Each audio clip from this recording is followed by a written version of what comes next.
Developing now, a dangerous and bizarre police pursuit from South LA all the way to Ontario. This chase drew spectators onto overpasses and on the road. The driver crawled on several freeways, refusing to give up for hours. NBC4's Michelle Vise is live at the LAPD 77th Division Station with what we're learning about the driver. And Michelle, this chase really captivated. It grabbed the nation's attention, not just here in Los Angeles, but the entire country was watching. You know what? It might have made history. We're going to ask the sergeant here in a little bit, but this started off as a traffic stop at 65th in Vermont. Apparently, the police asked the driver to pull over, and they asked him to come out of the vehicle when they saw him reaching for something, either trying to put something away or getting something, and that's when he took off. And here comes the rim, off the rim. Here you see sparks close to the end here of this pursuit. When the driver had nowhere to go, he was wearing out his rims there. News Chopper 4 over the 6-hour-long chase. When it started, driver going erratically through residential neighborhoods, freeways, even on the wrong side of the street. Sergeant Garcia had just started his shift when this all started, leading, of course, the pursuit here.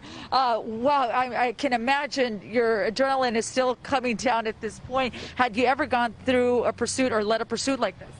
No, that's the first in my career for such a lengthy pursuit. Tell us briefly what had happened there. So, like you said earlier, the officers attempted to negotiate a traffic stop on a suspect they believed to be armed. They did go in pursuit. The pursuit circled around the neighborhood here in South LA. Then it took us to Ladera Heights. Then he jumped on the 110 freeway to San Pedro, back up to Hollywood, and eventually we ended up in the city of Ontario. There's a lot of quarterbacks, Monday morning quarterbacks, in hindsight's 2020 when you're watching from TV. Why don't they do this? Why don't they do that?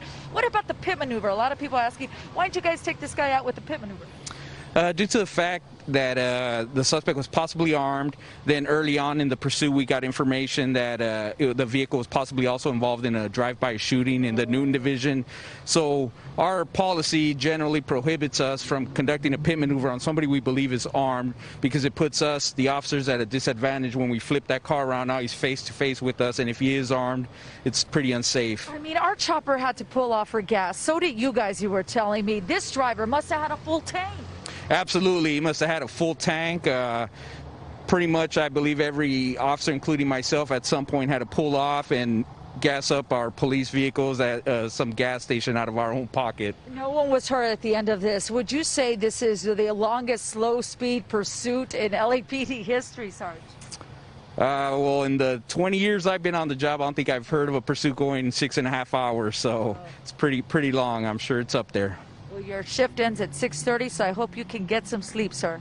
Thank you so much. Thank you so much, Sergeant, for talking with us today. Again, no one was hurt. We're learning more about the driver who faces several charges at this point. We'll have much more coming up at 6 o'clock on that. Back to you guys. Just a crazy long scene. All right.